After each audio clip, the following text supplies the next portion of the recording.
back to respect, because it's hard to have empathy when you were so good at that role and somebody else is struggling. And then back to, you know, respect, problem solving, dealing with it, conflict, you name it, because it's hard to have empathy when you feel like maybe it was easy. Right. Maybe I could have done that in my sleep. Maybe XYZ. So those are some things. Big challenge, you know. And too many times at our hotels, you know, the person that gets promoted to the executive housekeeper is the person that cleans the rooms the fastest, but has no idea how to lead people, you know, no clue whatsoever. And so that person fails. And same thing, and you know, the person that cooks the food the best or the fastest in the restaurant gets to be kitchen manager, but has no understanding of how to lead people, inspire people, motivate people. And, you know, I don't want to get on a soapbox here, but this goes back to our whole recruitment strategy. And I think I might have shared some of this with you, is that when I hired Ben Cody, who's our recruiter, about 5 years ago, 4.5 years ago, my challenge to him was, you know, he's got a recruitment team now, he's got 3 other people that work with him, is we have to focus on hiring people and not hiring resumes. And too often in our industry, it's like you look at the resume, and if they don't have enough experience, you throw it aside and you look at the next one. And so what our strategy is, and what we do every day, is our recruitment team, I'm getting way off schedule here. You're not. Our recruitment team, what they do is we have 4 recruiters, and they do they post all the jobs online. They for the general manager, so the general manager can spend his or her time with their team rather than posting these jobs. And then when someone answers a post, that recruitment team gets on the phone right away, sometimes within minutes, and calls that person and says, hey, I just saw you applied, you know, for this position. And they have a 5-minute conversation with this person, 5 to 10 minute conversation. And their goal is to determine, is this person a good fit for our culture? Not do they know how to clean rooms, or do they know how to cook food, or do they know how to be a manager, but are they a good fit for our culture? Do they understand respect? Do they understand humility? Do they understand empathy? And obviously in 5 or 10 minutes you can't determine that, but you get a better view of that person. So then what they do is they weed these people out. And you know, it's not a perfect science, but what it does is it gives us a fighting chance to make sure we're hiring the right people. People that fit our culture and that really ultimately live our core values, you know? Correct. And when that happens, we can train anybody to do anything. You know, you can do that. You can teach people. You can't train something like empathy, humility. That's in somebody's DNA. You just can't sometimes pull that out of somebody. And so our recruitment team is completely focused on just finding those right people, finding people that are going to be successful in our culture. And then it's up to us to, you know, to teach them how to be successful. Correct.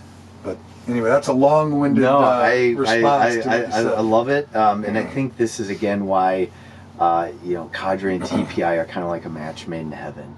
Because at the end of the day, you know, what is the most important thing that I always lean into on the 51% is over anything is attitude, over any skill set.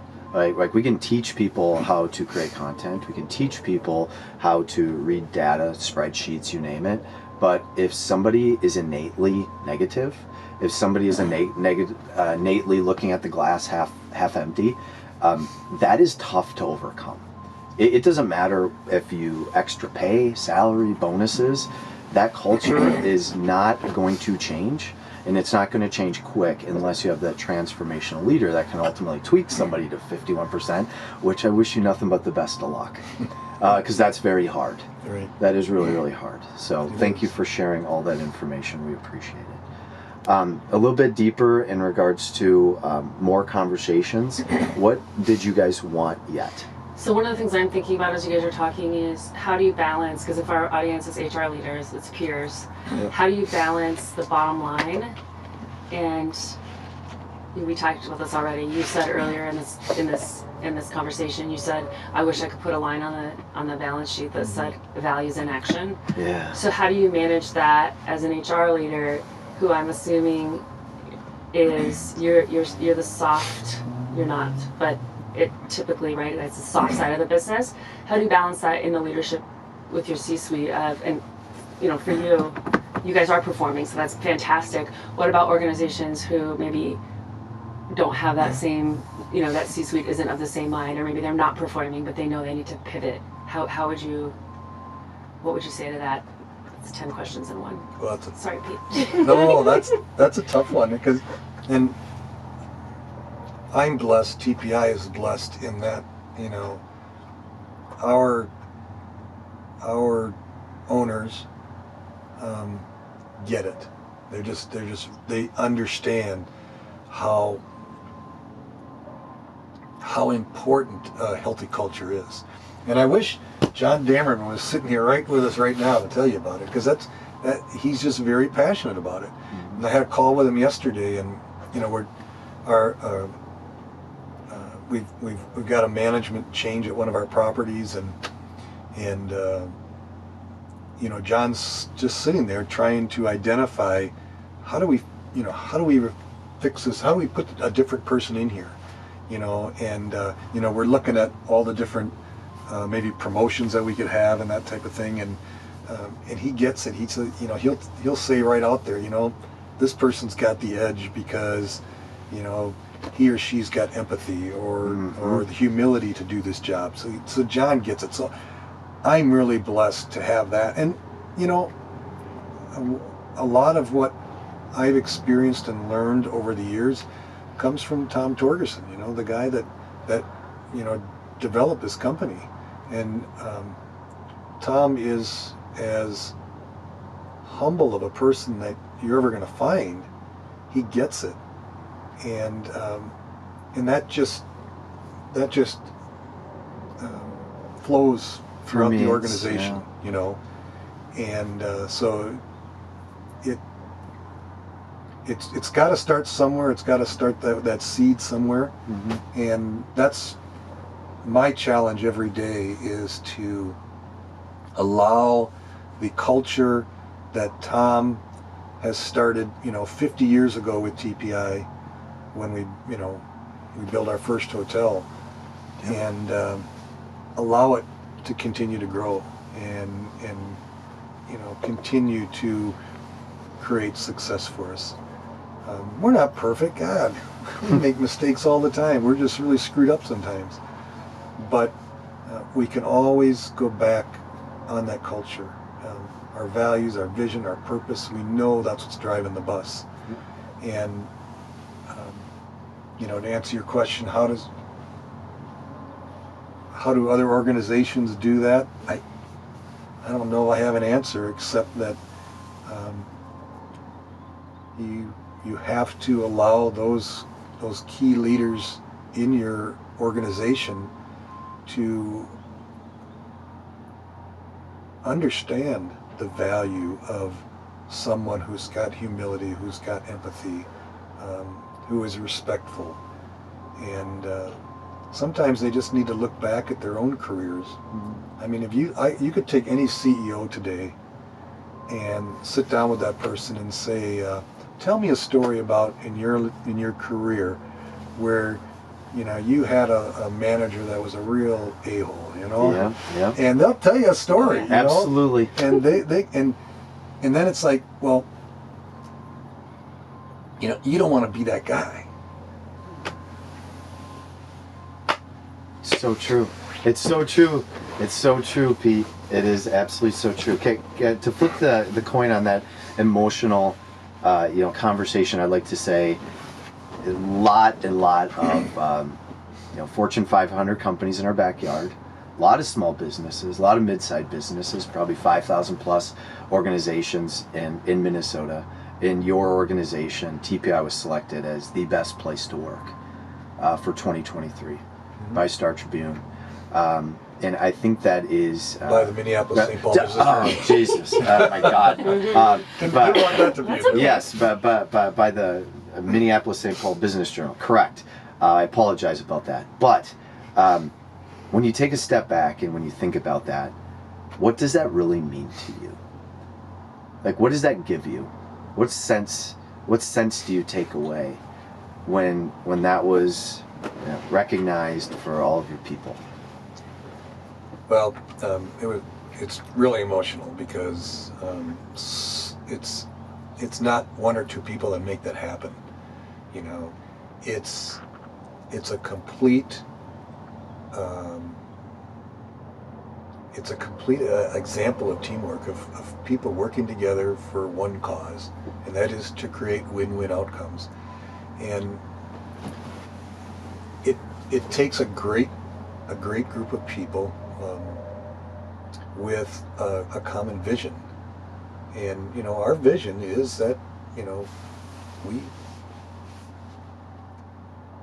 we believe in each other, we support each other.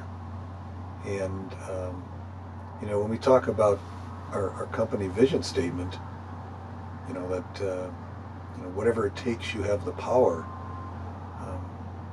That's not just a fancy phrase we like to throw on the wall and say, oh look, we're empowered. We believe deeply in that. We believe that when a person goes home at the end of the day, they don't want to sit there and think about all the things that they were told to do and what they got done all day. They want to go home at the end of the day knowing that they mattered, they made a difference, that they accomplished something because of their effort, not because of what somebody was, told them to do. And that's incredibly powerful.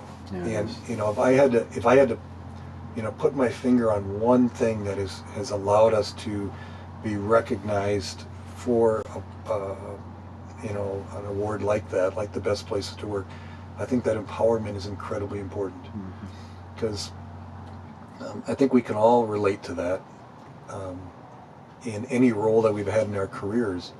Is, do we feel a sense of accomplishment? That again, we do matter, we do make a difference, and that's what our goal is to provide that autonomy for people and that empowerment to make people happy. And that's really what it comes down to. And I could go into the purpose too. We serve others to create win-win outcomes, our core values that we've already talked about. All those things are all intertwined. It's like the old three-legged stool. You always hear about the three-legged stool. We got to have all three of those legs, because if we don't have one, the stool falls over. And so I think it's a real combination of all those things that have allowed us to be recognized like that. And again, it's not just one or two people doing it. It's almost 2,000 people that made that possible. You said my favorite word in your comment was belief and hope. I think every single human being, and I believe this in all my heart, is just literally looking for one individual to believe in them. And whether that's a direct report, whether it's supervisor, whether it's colleague, whether it's a peer, the power of belief and hope, especially as leadership, to be able to share people, because that's how people grow, that's how people stretch, that's how people go outside of their comfort zone, because somebody believes in them. And I believe that in all my heart. Whether it's the elephant in the room, things that we're dealing with in our world, when we talk about our mental health crisis, substance abuse, depression, anxiety, which I'm sure you're being faced with in your workplace, which might be a great transition. Post-pandemic, right? Prior pandemic, post-pandemic. What have you seen when it comes to our mental health crises that we know that's happening in our world today, and how does it relate to employees? And what are you seeing with your employees? I think it's something that, again, post-COVID, I think the whole COVID experience really raised the level of awareness for us. I can't even describe to you what it was like at TPI during COVID.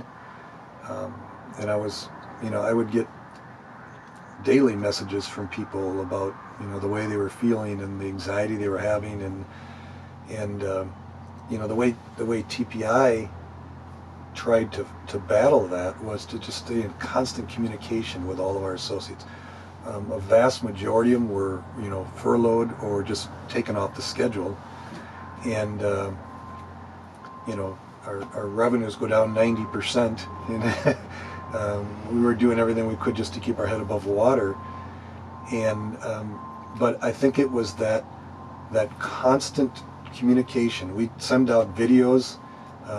We had one exercise where we asked our associates, even the ones that weren't working, that were furloughed, send us a video or a picture of one word that you want to share with your coworkers. And so we put this video together, and everybody was shining up their words, hope or hang in there, or whatever it was. And then we shared that video with everybody, and we did that multiple times, just different kinds of videos that we were able to use. And I think it kept the team together and got them through what, as we all know, was a very emotional time and stressful time for everyone. And since that time, I think it's the whole issue of mental health has become more evident, and the value of helping each other stay healthy, whether it's just listening to somebody, encouraging them, providing them resources when they need it, whether it's Cadre or our EAP, and just listening and being there for them and having empathy for the fact that we all go through things in our life, and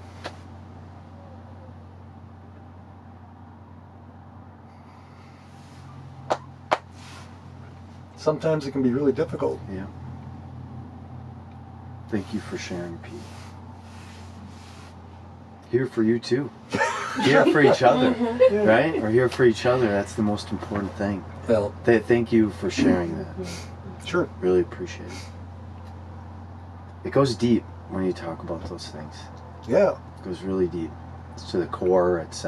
It challenges not only the business, but it challenges the person, right? And what do I mean by that?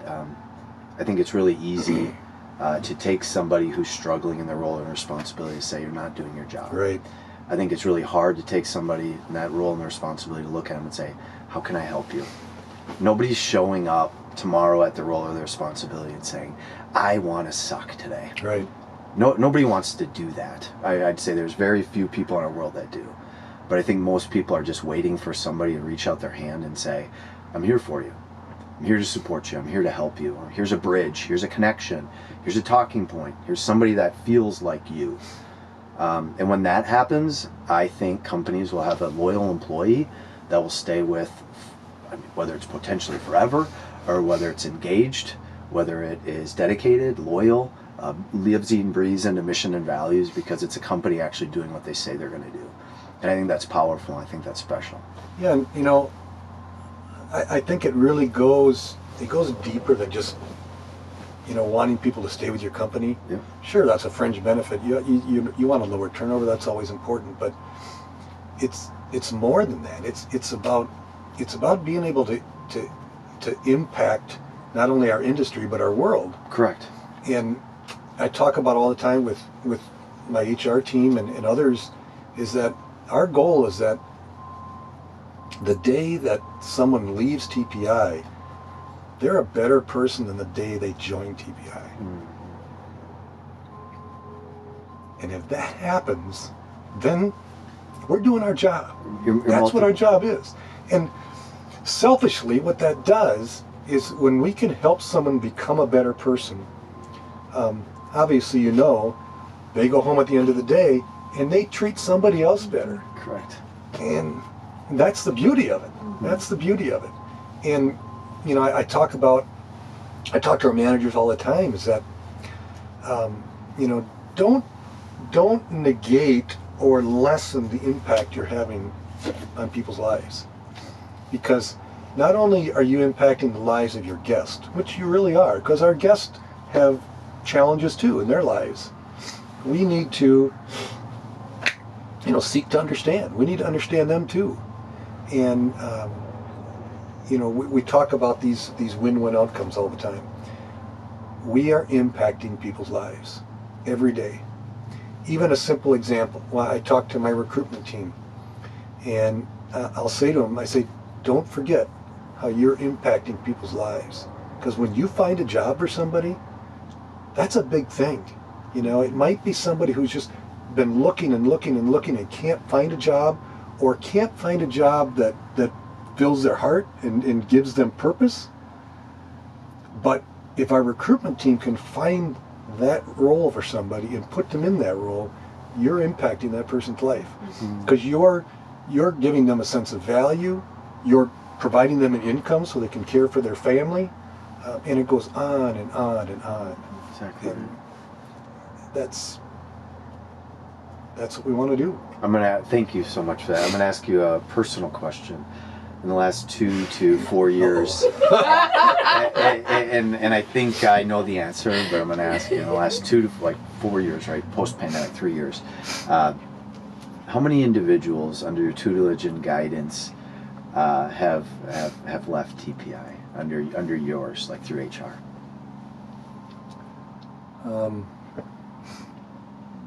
In our HR department, we haven't lost a person. That's exactly what I suspected. Yeah. When you have a leader like yourself, Pete, empathetic, kind, lives, eats, and breathes values, shows up for other human beings, does what they say they're going to do, that's what you get. And you get people to stick around, you get people to want with you. And I always call it multiplying, multiplying other human beings. You're never going to have another you. That'll never happen. Right. The world doesn't need another you. But what it does need is it needs somebody else that is going to be raised up from their current state. Right. Whatever that state is. And so you're establishing that at your division. It's noticeable. The world sees it. The people see it. Our team sees it. We get the privilege to do what we get to do every day and work with you. And I just want to literally say from all of us, thank you. I think you're the barometer of what human resource and what the human resource division as a whole, people, you name it, should be. Because I can tell you what's not. And it's really easy to name a few companies that I can share with you and talk about, but that's not why we're here. We're here to share what is working and why. So thank you, Pete. Yeah, I really mean that. And we don't believe that HR is all about hiring and firing and policies and payroll and that type of thing. We believe that HR is driving the bus. We really do, and it can complement everything else that's going on in an organization. But it's those core values, vision statement, and purpose. That's what's driving the bus. And when I talk with my HR team, and we always say that we're the keepers of the culture. We're the people that have to help TPI continue to grow culturally and maintain a healthy culture. And selfishly, to make the company successful, to create job security for ourselves too, and for everybody that works at TPI. So it's really a pretty simple equation. Well, to end, I just want to say it's been a privilege working with you, Pete, and it's even more a pleasure to call you a friend and a colleague. So thank you very much. You're welcome. I appreciate you more than you'll know. We're very fortunate to be teaming with Cadre. Yeah. I got a win-win outcome. Yeah. Appreciate you.